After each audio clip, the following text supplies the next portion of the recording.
Bonsoir. Bonsoir. J'interromps les conversations. Désolée. Voilà. Merci d'être venu ce soir, et puis merci en plus non seulement d'être venu déjà, puis d'être venu malgré le changement de date, parce qu'initialement c'était demain. Voilà, mais notre conférencier ne pouvait pas.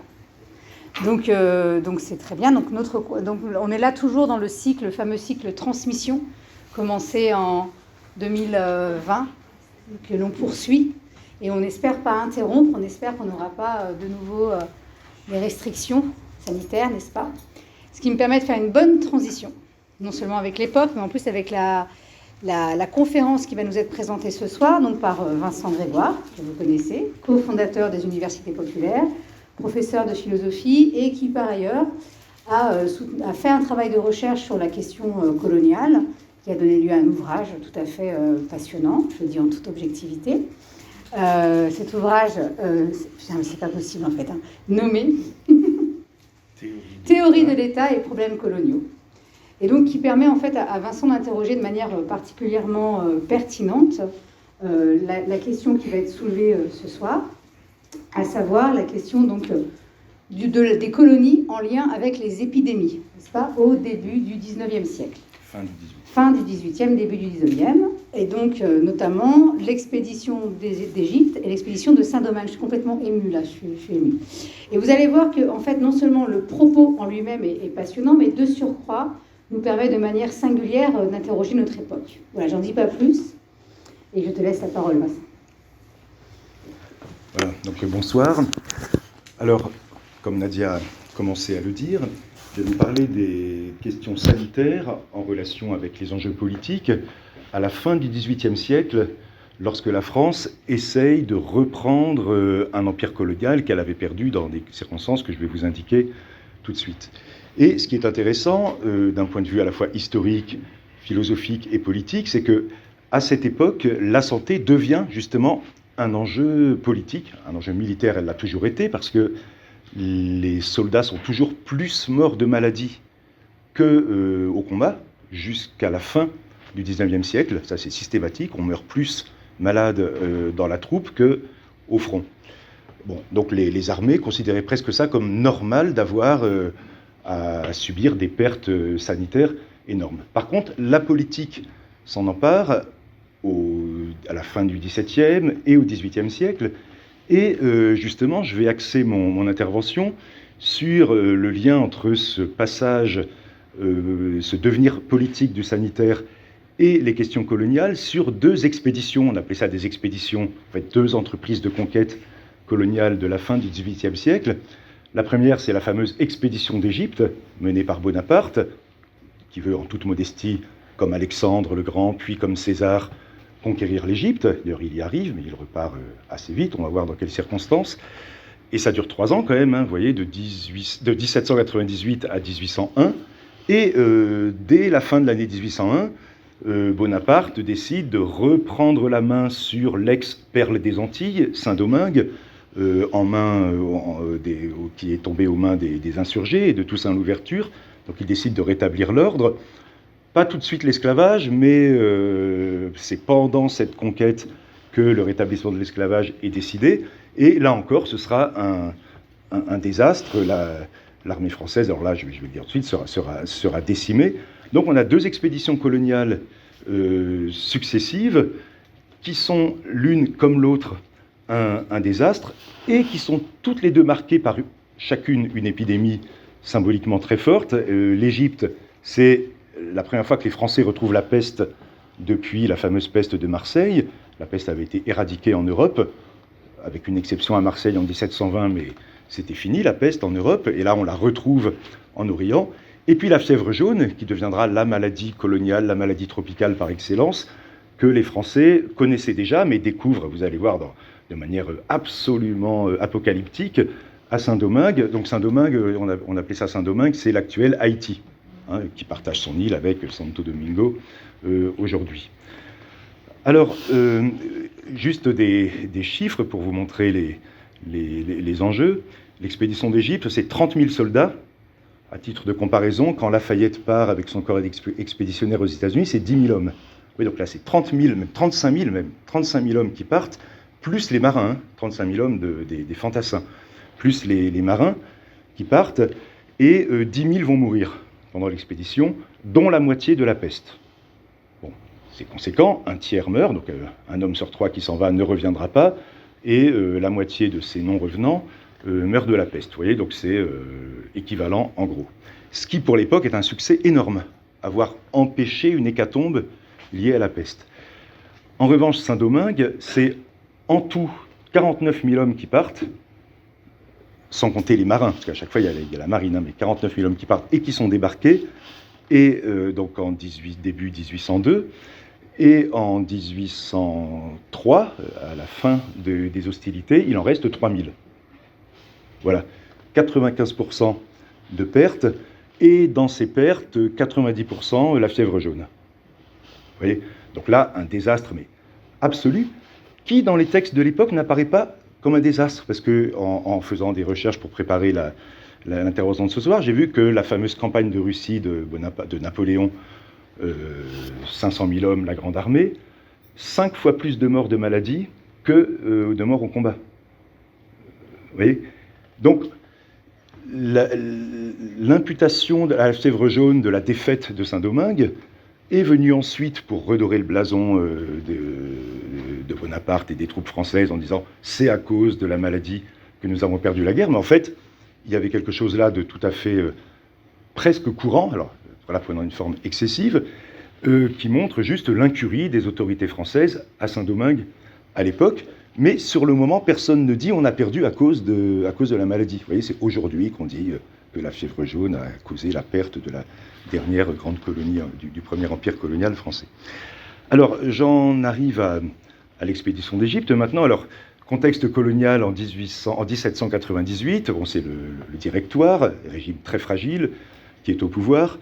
La France, suite à la guerre de 7 ans, et au traité de Paris, a déjà perdu le Canada, a perdu l'Inde. Elle a réussi à sauver Saint-Domingue et la Guadeloupe, uniquement, plus la Guyane, mais qui n'est pas productive à l'époque. Et Saint-Domingue, comme vous le savez peut-être, c'est la moitié de la production mondiale de sucre, à elle toute seule, et le tiers de la production de café. Donc, vu le système économique de l'exclusive, la France récupère les bénéfices de ce commerce, qui augmente nettement sa prospérité. Donc la France a perdu beaucoup, mais a gardé beaucoup également. Mais avec la Révolution, il y a des troubles à Saint-Domingue sur lesquels je ne peux pas m'attarder. La révolte des esclaves, dont Toussaint Louverture prendra la tête. Toussaint Louverture prend la tête de cette révolte et réussit, au nom de la République, dont il est général de division, à négocier avec les Anglais pour qu'ils se retirent, parce qu'ils avaient commencé à occuper Saint-Domingue pour essayer de prendre cette prospère colonie. Il négocie avec les Espagnols, qui sont de l'autre côté. Donc, il réussit à chasser les ennemis de l'île, à prendre le pouvoir et à rétablir un semblant de prospérité économique. On arrive à 30% de la production d'avant la Révolution. Sauf que Toussaint va un peu trop loin pour la France. Il écrit une constitution dans laquelle il s'autoproclame gouverneur à vie. Donc, évidemment, pas question d'accepter ça pour Bonaparte. Alors, pour l'Égypte, c'est une espèce de fantasme récurrent depuis le XVIIe siècle. Et c'est Talleyrand qui se dit, puisque en 1798, Saint-Domingue est en plein chaos, l'esclavage est aboli, on ne le rétablira pas, c'est fini, donc il faut trouver une colonie dont les habitants seraient les producteurs. Une colonie capable de produire du sucre, du coton, du café, voyons, ça pourrait être l'Égypte. En plus, l'Égypte, ça tombe bien parce que l'Empire ottoman, qui en est le maître formel, est en bisbille avec les maîtres locaux qui sont les Mamelouks, donc fragilisation. Et puis enfin, Alexandrie, c'est ce par quoi tout le commerce anglais de l'Inde passe. Donc si on prend l'Égypte, on casse le commerce anglais. Donc c'est tout bénéfice. Il rencontre Bonaparte, déjà couvert de gloire, qui inquiète un peu le Directoire pour ses ambitions politiques qu'on pressent déjà. Donc c'est bien d'envoyer Bonaparte pour une expédition lointaine. Lui, il est content. Bonaparte, il va jouer à Alexandre, il va jouer à César. Et donc l'expédition se prépare. 35 000 hommes, je ne sais pas si vous voyez pour l'époque, c'est énorme. Un corps médical enthousiaste, l'université de Montpellier, tous les étudiants veulent partir. Donc on part, mais on ne sait pas où. La destination de l'expédition est secrète, et même sur les navires, les marins, les médecins, les officiers ne savent pas où ils vont. Il n'y a que Bonaparte et Talleyrand qui savent. Donc on réussit à maintenir le secret parce que les Anglais sont en guerre avec la France à ce moment-là.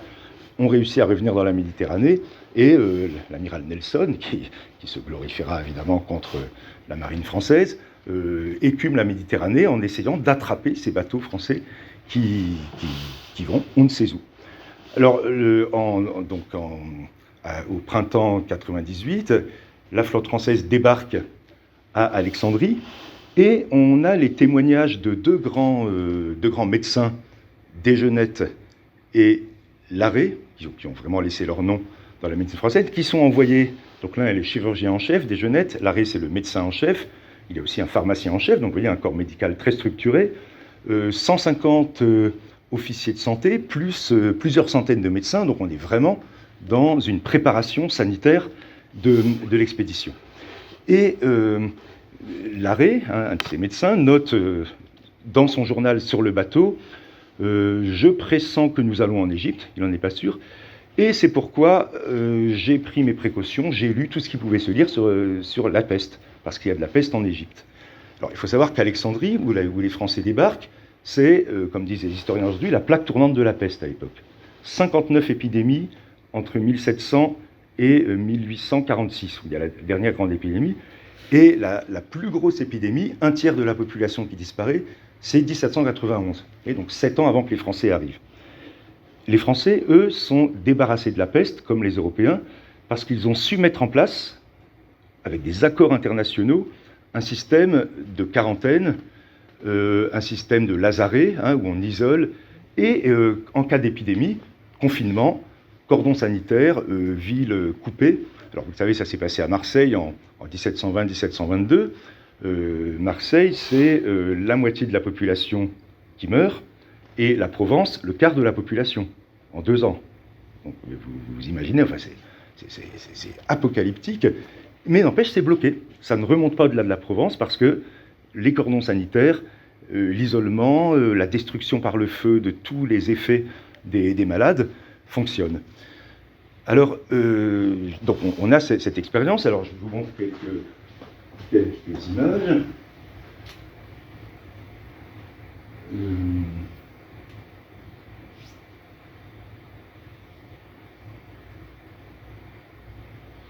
Vous voyez, ça c'est le lazaret de Marseille. Et c'est intéressant parce qu'il a été commencé en 1663. À la fin du XVIIIe siècle, il fait 34 hectares. C'est énorme. Il est entouré de 3 murailles. Les soldats ont le droit de tirer à vue sur tout quarantenaire qui essaierait de s'en sortir. Il y a des lieux pour isoler les marchandises. Il y a des lieux pour isoler les passagers. Et les bateaux qui arrivent à marquer sur toute la côte méditerranéenne doivent avoir une patente. C'est-à-dire le port dont il vient doit garantir qu'ils n'ont aucun pestiféré dans leur cale. Et il y a donc 3 types de patentes. La patente nette, pays sûr. La patente touchée ou soupçonnée, pays où il pourrait y avoir des cas. Et la patente brute, convenant de pays où la peste reste endémique. C'est-à-dire tout ce qu'on appelait le Levant, l'Empire ottoman, en gros, qui n'a aucune mesure sanitaire. Quand un bateau arrive de l'Empire ottoman, il est mis en quarantaine, les passagers en quarantaine, les marchandises en quarantaine. Ils ont le droit d'envoyer des lettres, mais les lettres sont mises dans des boîtes avec des trous dans lesquels on met du vinaigre pendant plusieurs jours. Enfin, c'est des précautions aussi sophistiquées, même plus peut-être que celles qu'on prend aujourd'hui. Donc, et vous voyez, la ville de Marseille, quand on arrive en bateau, on voit le lazaret en premier. Donc il y a vraiment symboliquement quelque chose de très fort. Alors je pensais que je peux avoir mes différentes images je vous montre rapidement le plan du lazaret de Marseille. Alors c'est en anglais, mais je ne sais pas si vous arrivez à lire de loin. Vous voyez, il y a les salles pour les gens, les salles pour les marchandises, le grand enclos, le petit enclos, le grand enclos pour ceux qui sont d'une patente à peu près acceptable, le petit enclos pour ceux qui viennent de Turquie par exemple. Et tout simplement, en 1720, c'est un bateau qui n'a pas fait l'objet de contrôles suffisants, qui déclenchera toute l'épidémie. Alors, lorsqu'on arrive en Égypte, je vous montre quand même. Alors, une carte pas très bonne, je n'ai pas réussi à en trouver une meilleure. Donc, voilà les flèches qui montrent l'itinéraire des armées de Bonaparte en Égypte. Quand on arrive en Égypte, on arrive à Alexandrie. Et vous voyez, je vous disais, donc Marseille, c'est vraiment la ville symbolique de la lutte réussie contre la peste, même s'il y a eu un accident, mais dont on connaît les causes. Alexandrie, c'est de l'autre côté de la Méditerranée, la ville où la peste règne, et où elle a détruit le tiers de la population 7 ans avant que les Français arrivent. Alors, vous voyez, les Français arrivent à Alexandrie, vous voyez, il y a Damiette, Rosette à côté, ils prennent la ville sans trop de difficultés, marche forcée vers le Caire, 300 km en quelques jours. Les soldats ont des ophtalmies, meurent de... On n'avait même pas prévu l'eau. Quand ils arrivent sur le Nil, ils se jettent dans le Nil pour... ils mangent des pastèques, ils ont des dysenteries, enfin c'est épouvantable. Ils arrivent au Caire. Au Caire, Bonaparte prend la place. Et, alors je n'ai pas le temps de vous lire tous les témoignages, mais les médecins en question, Larrey et Desgenais, passent leur temps, dès qu'ils arrivent quelque part, à désigner un lieu comme local d'hôpital, avec un chef et un ordonnateur des lazarets, hein, c'est-à-dire qu'on fait un hôpital, mais attention, on va séparer les éventuels pestiférés en cas de présence des pestiférés. Alors vous voyez, très vite, Bonaparte envoie, alors il n'y va pas lui-même, il envoie le général De Sègle jusqu'à Assiout, vous voyez, en bas, donc encore 400 km, il conquiert la Haute-Égypte, et c'est dans la Haute-Égypte que toutes les merveilles de l'Antiquité sont découvertes par les soldats. Bonaparte a fait sa fameuse phrase sur les 40 siècles qui vous contemplent, ça c'est la bataille des pyramides, mais ensuite la Haute-Égypte est conquise, et là les savants, vous savez Bonaparte avait fait venir des savants, s'émerveillent, et finalement cette France civilisée, cette France des Lumières, trouve en Égypte l'origine de la civilisation, donc il y a une espèce presque de destin merveilleux pour la France, hein, la France qui est le phare du progrès, de la science, du droit, va à l'origine même de la science et du droit. Donc la Haute-Égypte est conquise, donc apparemment tout va bien, mais les Ottomans sont en train de masser des troupes pour reconquérir leur possession, quand même. C'est quand même à eux l'Égypte. Donc du coup Bonaparte décide de partir, vous voyez, vers la Syrie.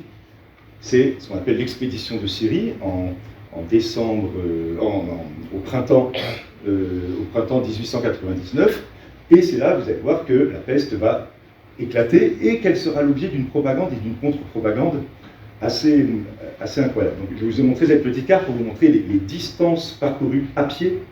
Alors, à d'autres dromadaires à cheval, mais beaucoup sont à pied, donc c'est la part des soldats qui vivent, mais vraiment qui vivent l'enfer, quoi. Les médecins racontent le quotidien, mais c'est épouvantable. La soif, le soleil, les vents de sable, le harcèlement permanent des Bédouins, à tel point que quand les Français arriveront à Saint-Domingue et qui sont harcelés par les insurgés, ils diront on est devant une guerre d'Arabes. Vous voyez, en fait c'est la guérilla. Ils diront aussi parfois une guerre de Vendéens, parce que Kléber, qui sera général en chef en Égypte, avait participé de manière pas trop inhumaine, contrairement à d'autres, aux guerres de Vendée. Alors donc, dès qu'ils arrivent à Alexandrie, je ne lis pas le détail, ils constatent qu'il y a des cas de peste, et que souvent ces cas de peste sont liés à des gens qui trafiquent les vêtements des morts, les hardes des pestiférés, selon la formule de l'époque. Donc quand quelqu'un meurt de la peste, comme dans l'Empire ottoman, on ne croit pas à la contagion, il y a tout de suite des rapaces qui viennent prendre les hardes et qui les vendent sur le marché, avec les puces qu'il y a dessus évidemment, puisqu'on ne sait pas à l'époque le vecteur de la peste.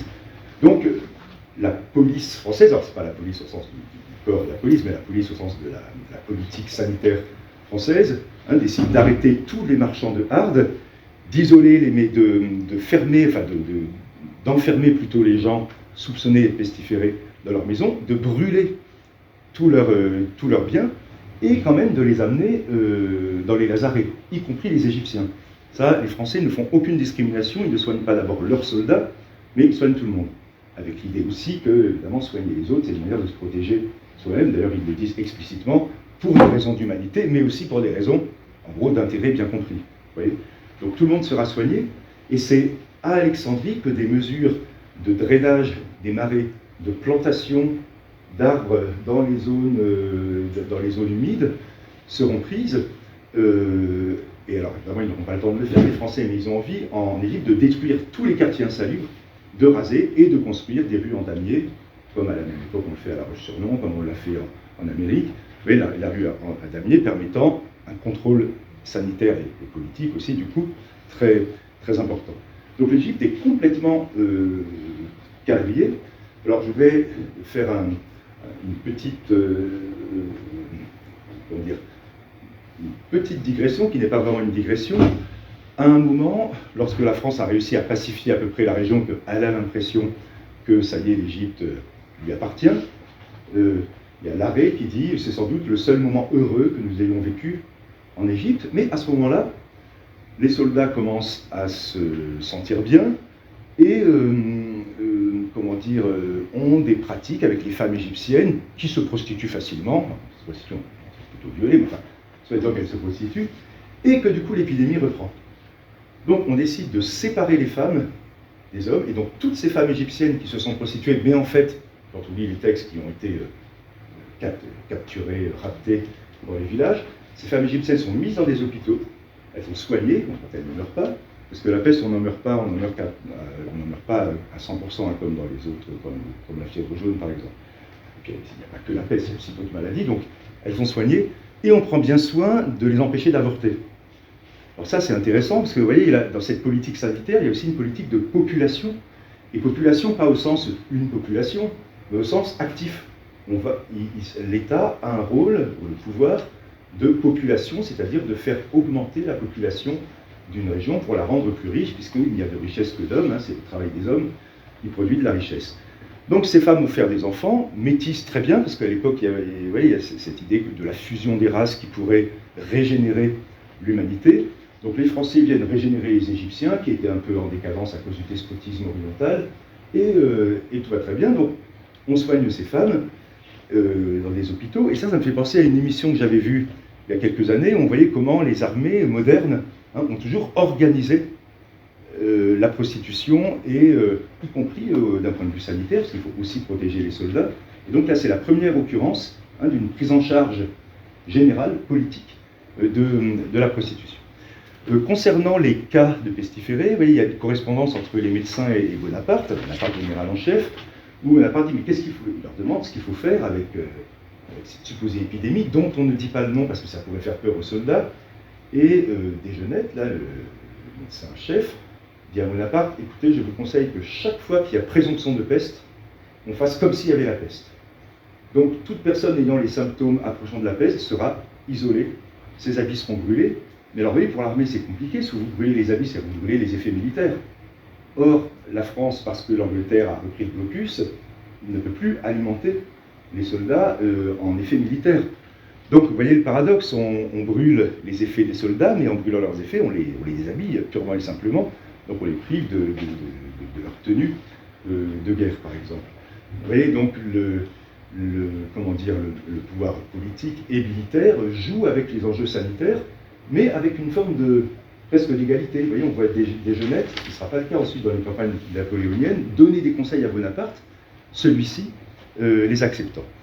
Bon, donc il y a cette histoire des femmes. Alors, entre parenthèses, un médecin constate que les femmes égyptiennes portent beaucoup une espèce de foulard ridicule sur la tête. Donc, le foulard est ridicule. Alors, on imagine que les soldats qui violent les femmes arrachent le foulard ridicule, évidemment. Mais il dit finalement que ce foulard ridicule protège les familles, parce que le père de famille, en voilant sa femme, empêche les étrangers de venir l'aborder. Donc peut-être qu'ils ne sont pas si mal, ces Égyptiens, avec leur foulard. Et vous voyez, c'est le début, et il y a un tas de petites allusions de l'obsession française pour qu'est-ce qu'on fait avec ce voile, quoi. On l'arrache, on le laisse, il est bon, il est mauvais, il a plusieurs fonctions. Hein, et on voit l'armée française qui découvre le harem aussi. Donc, vous voyez, la politique sanitaire française sépare les femmes des hommes pour soigner les femmes et pour les remettre au service sexuel des hommes, mais le harem, c'est aussi une séparation des femmes et des hommes. Vous voyez, donc on viole la coutume qui séparait pour produire une nouvelle forme de séparation, moderne cette fois-ci, fondée sur des raisons rationnelles, et sanitaires. Alors, un mot sur l'expédition de Syrie, parce que pendant cette expédition, il va se passer des choses assez incroyables. D'abord, c'est là qu'il y aura le plus de morts de la peste. Donc Bonaparte et ses troupes montent, et ils arrivent, vous voyez, à Jaffa. Bon, et Jaffa, donc c'est une ville assez importante, donc ils font le siège. Le siège est dur, les Français sont très, dans une situation très difficile, ils arrivent à prendre la ville, et là, massacre, passage au fil de l'épée de toute la garnison ottomane, 3000, Bonaparte fait assassiner 3000 soldats prisonniers. Crime de guerre. Alors, certaines sources disent 500, d'autres plus nombreuses disent 3000, en tout cas minimum 500, enfin voilà, 3000, en tout cas, il fait tuer. Et il laisse les soldats, alors qu'il avait donné des consignes auparavant pour éviter ça, se livrer au pillage. Pillage, ça veut dire viol, ça veut dire vol, ça veut dire enfin, tout ce que vous pouvez imaginer. Et comme par hasard, quelques jours après, explosion de peste dans les troupes françaises. Parce que, évidemment, les Français ont pris les jolies soieries, les jolis vêtements des habitants de Jaffa, porteurs de puces, et ont développé la peste. Et les pestiférés sont mis dans une mosquée qui sert de lazaret, qui sert d'hôpital, c'est même plus un lazaret, parce qu'ils ne sont pas en quarantaine, ils sont déjà malades. Et ça donne lieu à un très célèbre tableau.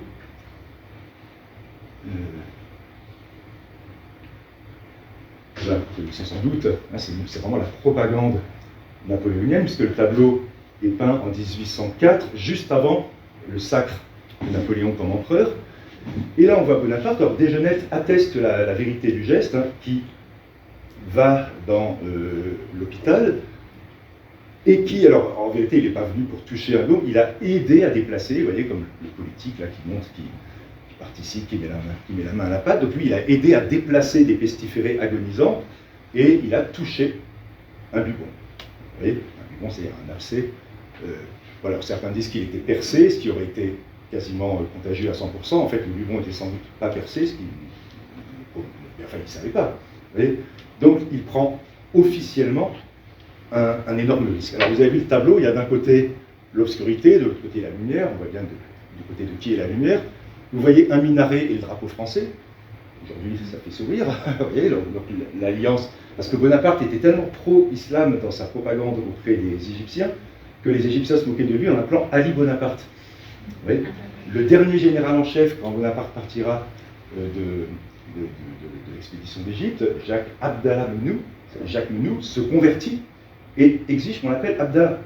Donc vous voyez, la France est islamophile à l'époque et elle défend le vrai islam contre les Turcs, qui sont des colonialistes.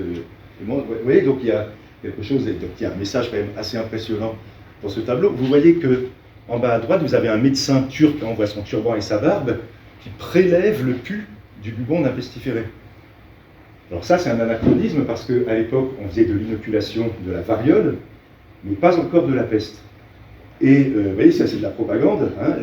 Entre-temps, la médecine a avancé sur la question de l'inoculation, et donc on fait comme si Bonaparte avait promu chez les Turcs, et en collaboration avec eux, la prise en charge de la prévention. Bon. Voilà. Puis alors, vous voyez, du côté obscur, vous avez aussi des médecins arabes qui s'occupent donc qui sont très bien vus, hein, les médecins arabes, donc, sont vraiment mis en avant comme collaborant avec la France. Et puis vous avez les stades de la lèpre, de la peste, vous voyez, le désespoir, l'agonie et la mort. Hein, donc c'est un tableau vraiment très, très bien construit, hein, très, très fort, mais c'est un pur tableau de propagande. Parce que, outre cette histoire de Napoléon qui touche les pestiférés, vous voyez que derrière, il y a le roi de France qui guérissait les écrouelles. Vous savez, quand le roi de France était sacré, les malades porteurs d'écrouelles, hein, c'est-à-dire des pustules, venaient, ils touchaient et ils les guérissaient. Donc, vous voyez, Bonaparte s'inscrit en devant Napoléon dans la tradition de roi. Il est présenté dans la posture d'Apollon, donc selon les représentations classiques d'Apollon, hein, son corps, et Apollon, c'est le dieu qui dispense la lumière, la beauté, mais aussi la peste quand il n'est pas content. Donc, vous voyez, ce tableau, vraiment, fait une cristallisation symbolique sur Bonaparte. Et il faut savoir que le même Bonaparte, lorsque l'expédition, alors vous avez vu la carte tout à l'heure, va jusqu'à Saint-Jean-d'Acre et échoue, fait une retraite très difficile, au cours de laquelle il est obligé d'abandonner les soldats pestiférés, parce qu'ils ralentissent la marche. Et comme on lui dit que tomber entre les mains des Turcs, c'est être voué à une mort terrible, qu'est-ce qu'il fait ? Il décide de les euthanasier à l'opium. Et Desgenette refuse, dans un premier temps, puis finalement il y arrive, et une cinquantaine de soldats français auraient été euthanasiés sur ordre de Bonaparte. La propagande anglaise s'en empare, et la caricature que font les Anglais,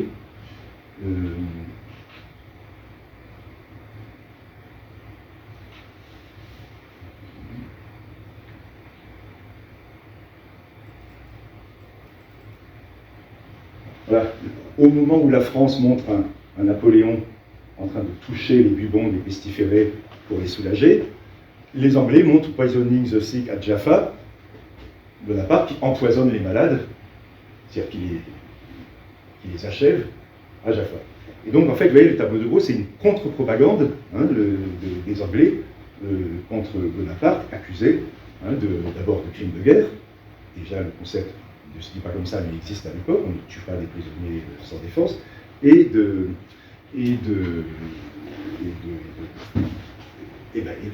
d'empoisonnement. Alors, je vous montre juste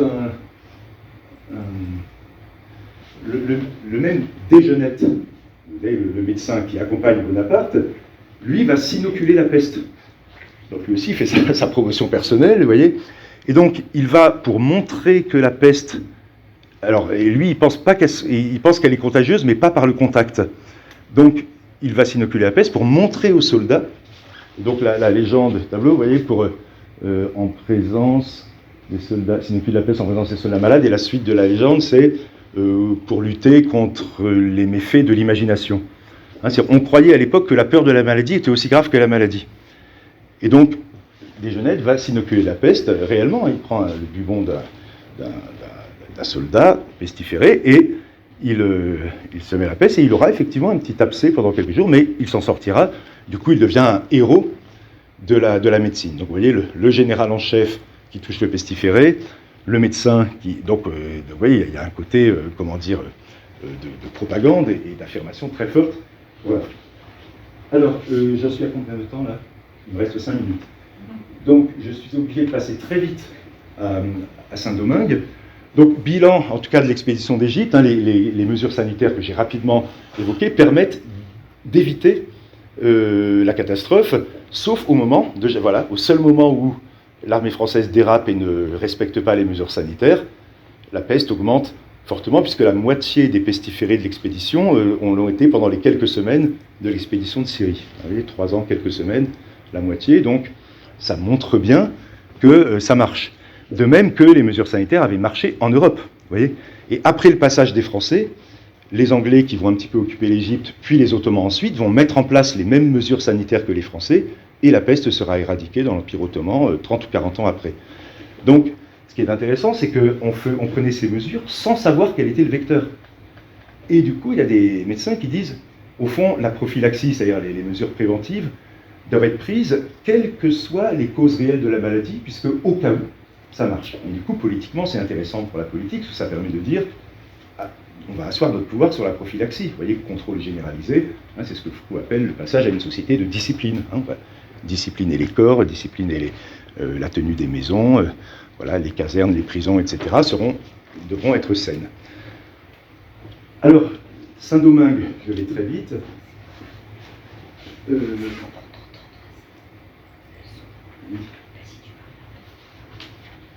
Si je parle là? Ah oui, dans le livre, d'accord. Alors, excusez-moi, j'ai trouvé une carte un peu ridicule, la carte d'Angélique et Charlène. Je ne sais pas qui sont Angélique et Charlène, mais j'ai pas réussi à trouver carte par. Mais c'est juste pour vous situer, vous voyez, vous avez Cuba, les petites Antilles, la Floride en haut, le Venezuela en bas, et Saint-Domingue, vous voyez, c'est la partie ouest de cette grande île. Bon,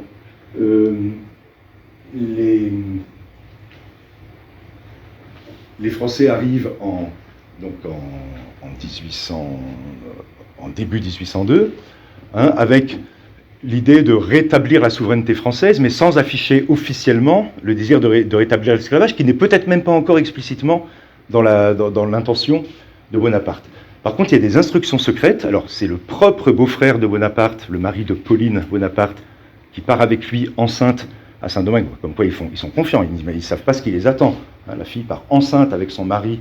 Alors elle va mener la grande vie, hein, Saint-Domingue, c'est les tropiques, quoi. Donc elle va bien en profiter, mais ça va être terrible pour elle, enfin, et surtout pour son mari. Mais comment dire, donc le fait que ce soit Leclerc, le beau-frère de Bonaparte, qui va montrer l'importance que la France donne à cela, et il y a des instructions secrètes qui consistent à dire on obtient la reddition des officiers insurgés noirs, on les capture, à partir de capitaine, on capture tous les officiers, on les déporte en France et on les remplace par, donc on blanchit l'armée coloniale de Saint-Domingue.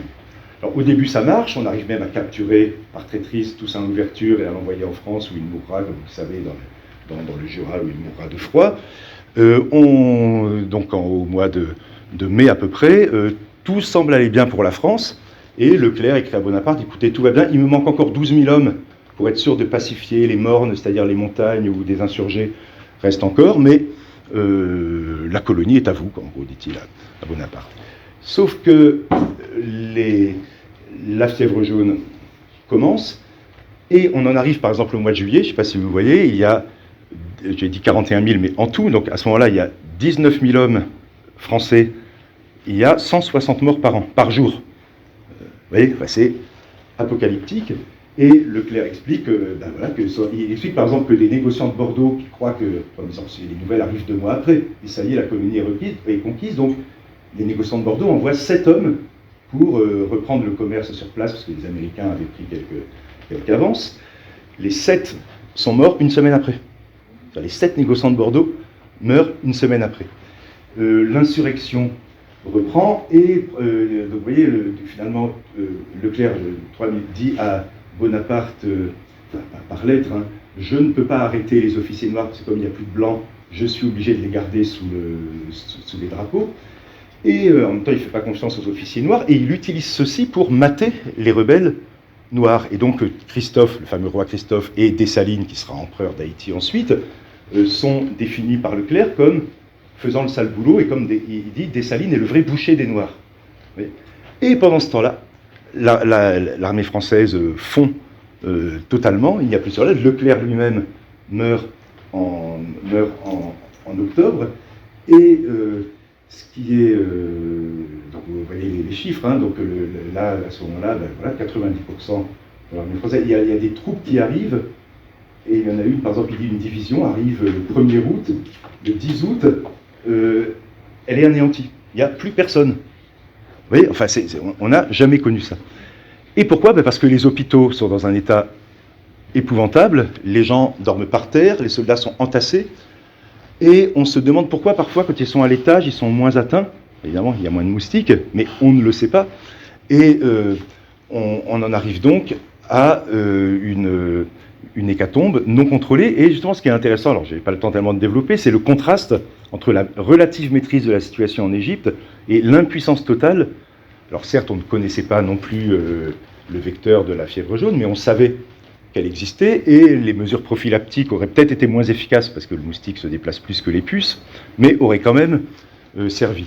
D'autant que les Anglais qui avaient occupé la partie ouest de Saint-Domingue jusqu'en 1798, comme je vous disais tout à l'heure, qui avaient été chassés par Toussaint, avaient connu la perte des 4/5 de leur corps expéditionnaire à cause de la fièvre jaune, juste avant. Vous voyez ?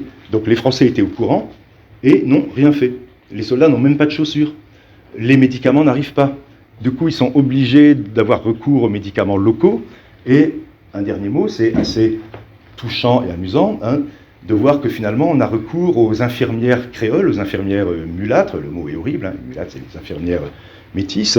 Et les mulâtresses, hein, dans l'imaginaire antillais, ce sont les séductrices, les tentatrices, les femmes qui font tomber les Européens dans les délices et dans la décadence antillaise. Mais ce sont aussi celles qui soignent. Et elles soignent avec des médicaments très efficaces, mais comme les médecins français sont arrogants et pensent que leur rationalité est supérieure aux pratiques limite sorcellerie, ben, ils isolent des éléments qui marchent, ils disent c'est bizarre, entre les mains des mulâtresses, ça marche. Et entre nos mains, le même médicament ne marche pas. C'est qu'ils n'ont pas vu que les mulâtresses en question ont une méthode. C'est-à-dire elles ont une méthode thérapeutique différente, vous voyez, qui intègre des éléments, mais si vous prenez un élément d'une méthode thérapeutique et que vous le mettez dans une logique rationnelle occidentale, ça ne marche pas. Vous voyez? Et donc, finalement, on peut rendre hommage à ces mulâtresses, à ces soignantes créoles, hein, dont Alfred Métral, alors j'ai pas le temps de le lire, là, un ancien officier, dit que par les soins qu'elles prodiguent, elles ont sauvé le peu de vies qui ont été sauvées, mais que c'est elles qui les ont sauvées, et pas la médecine française. Bon, voilà, je vous remercie pour votre attention. J'étais un peu précipité sur la fin, mais voilà.